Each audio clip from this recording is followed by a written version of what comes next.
नमस्कार दोस्तों, आप सभी का स्वागत है हमारे इस चैनल पर, जहां पर आपको इन्वेस्टिंग और फाइनेंशियल प्लानिंग से रिलेटेड सभी जानकारी मिलती है। दोस्तों, आज की वीडियो में हम दो स्मॉल कैप फंड का कंपैरिजन करेंगे और जानेंगे कि कौन सा फंड किस इन्वेस्टर के लिए सही हो सकता है। फंड है टाटा स्मॉल कैप फंड और बंधन स्मॉल कैप फंड। यदि आप भी इन फंड में निवेश करने की सोच रहे हैं, तो यह वीडियो लास्ट तक जरूर देखें, तभी आप सही डिसीजन ले पाएंगे कि आपके लिए कौन सा फंड बेहतर है। और यदि चैनल पर पहली बार विजिट कर रहे हैं तो चैनल सब्सक्राइब जरूर कर लें। चलिए सबसे पहले यह जान लेते हैं कि स्मॉल कैप फंड क्या होते हैं। स्मॉल कैप फंड वह म्यूचुअल फंड होते हैं जिनमें आपकी टोटल इन्वेस्टमेंट का मिनिमम 65% निवेश स्मॉल कैप स्टॉक्स में करना कंपलसरी होता है। स्मॉल कैप स्टॉक्स में रिस्क सबसे ज्यादा रहता है, लेकिन लॉन्ग टर्म में सबसे ज्यादा रिटर्न देने का पोटेंशियल भी इन्हीं में होता है। बाकी 35% investment fund manager large cap और मिड कैप स्टॉक्स में एलोकेशन कर सकते हैं और कुछ एलोकेशन स्मॉल कैप में भी बढ़ा सकते हैं। स्मॉल कैप फंड में यदि आप निवेश करने की सोच रहे हैं तो आपका इन्वेस्टमेंट टाइम होराइजन मिनिमम 10 वर्ष या इससे ज्यादा होना चाहिए। बंधन स्मॉल कैप फंड का फंड साइज है 9,236 करोड़ रुपए, जबकि टाटा स्मॉल कैप फंड का फंड साइज है 8,883 करोड़ रुपए, यानी कि फंड साइज दोनों फंड का लगभग सेम है। बंधन स्मॉल कैप फंड की एनएवी 41 रुपए 24 पैसे है, जबकि टाटा स्मॉल कैप फंड की एनएवी 37 रुपए 62 पैसे है। बंधन स्मॉल कैप फंड 5 वर्ष पुराना है और टाटा स्मॉल कैप फंड 6 वर्ष 4 महीना पुराना है। बंधन स्मॉल कैप फंड का एक्सपेंस रेशियो 0.45% है, जबकि टाटा स्मॉल कैप फंड का एक्सपेंस रेशियो कुछ कम 0.36% है। बंधन स्मॉल कैप फंड में एग्जिट लोड 1% लगेगा यदि 1 वर्ष में ही रिडीम करें, और टाटा स्मॉल कैप फंड में 1% एग्जिट लोड लगेगा यदि 12% से ज्यादा यूनिट्स 12 मंथ में ही रिडीम करें। एसआईपी दोनों फंड में 100 रुपए पर मंथ शुरू कर सकते हैं। बंधन स्मॉल कैप फंड में वन टाइम इन्वेस्ट मिनिमम 1,000 रुपए कर सकते हैं, जबकि टाटा स्मॉल कैप फंड में वन टाइम इन्वेस्ट का ऑप्शन नहीं है।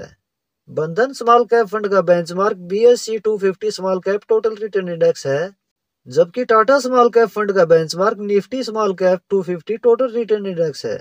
चलिए अब इन फंड की पास्ट परफॉर्मेंस देख लेते हैं।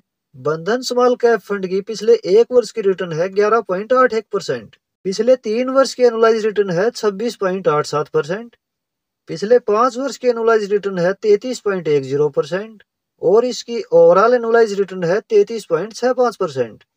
टाटा स्मॉल कैप फंड की पिछले 1 वर्ष की रिटर्न है 2.98%, पिछले 3 वर्ष की एनुलाइज रिटर्न है 21.05%, पिछले 5 वर्ष की एनुलाइज रिटर्न है 28.30% और इसकी ओवरऑल एनुलाइज रिटर्न है 23.40%। चलिए अब इन फंड की एसेट एलोकेशन देख लेते हैं। बंधन स्मॉल कैप फंड ने टोटल 181 स्टॉक में निवेश किया हुआ है। इसका लार्ज कैप में एलोकेशन 5.4% है, मिड कैप में एलोकेशन 11.5% है, स्मॉल कैप में एलोकेशन 75.3% है और कैश में एलोकेशन 7.7% है।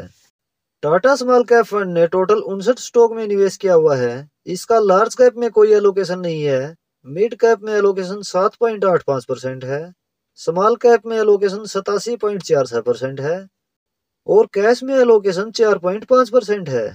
एडवांस रेशियो बंधन स्मॉल कैप फंड का अल्फा है 7.92 और बीटा है 0.90, जबकि टाटा स्मॉल कैप फंड का अल्फा है 5.78 और बीटा है 0.75। अल्फा से हमें पता चलता है कि किसी फंड ने बेंचमार्क से कितना आउट परफॉर्म किया है। यहाँ पर बंधन स्मॉल कैप फंड का alpha Tata small cap fund से कुछ ज्यादा है। बीटा से हमें पता चलता है कि कोई फंड अपने बेंचमार्क के कंपैरिजन में कम वॉलेटाइल है या ज्यादा। यहाँ पर टाटा स्मॉल कैप फंड कम वॉलेटाइल है बंधन स्मॉल कैप फंड के कंपैरिजन में। चलिए अब इन दोनों फंड की पास्ट रिटर्न कैलकुलेशन देख लेते हैं। यदि बंधन स्मॉल कैप फंड में आज से 5 वर्ष पहले 5,000 रुपए पर मंथ एसआईपी शुरू की जाती तो अब तक इन्वेस्टेड अमाउंट होता 3 लाख रुपए और टोटल वैल्यू होती 5,97,000 रुपए। और यदि टाटा स्मॉल कैप फंड में आज से 5 वर्ष पहले 5,000 रुपए पर मंथ एसआईपी शुरू की जाती तो अब तक इन्वेस्टेड अमाउंट होता 3 लाख रुपए और टोटल वैल्यू होती 5,49,000 रुपए। चलिए अब यह भी जान लेते हैं कि कौन सा फंड किस निवेशक के लिए सही है। बंधन स्मॉल कैप फंड उन इन्वेस्टर के लिए सही चॉइस है जो हाई रिटर्न चाहते हैं और कुछ ज्यादा रिस्क लेने में सक्षम है।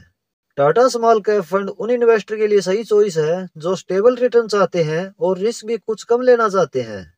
जबकि इस फंड में एक्सपेंस रेशियो भी आपको कुछ कम देना होगा बंधन स्मॉल कैप फंड के कंपैरिजन में। बाकी ओवरऑल दोनों ही फंड अपने आप में बेस्ट हैं। तो दोस्तों यह थी बंधन स्मॉल कैप फंड और टाटा स्मॉल कैप फंड की डिटेल्ड कंपैरिजन। आशा है वीडियो आपको पसंद आई होगी। यदि वीडियो पसंद आई है तो वीडियो को लाइक और शेयर जरूर करें। आपका कोई डाउट या कोई सवाल इस टॉपिक से रिलेटेड है तो आप कमेंट में बता सकते हैं। इस तरह की इंफॉर्मेटिव वीडियोस चैनल पर रेगुलर आपको मिलती रहेंगी। इसके लिए आप ये चैनल सब्सक्राइब जरूर कर लें। मिलते हैं नेक्स्ट वीडियो में किसी और इंफॉर्मेटिव टॉपिक के साथ। धन्यवाद।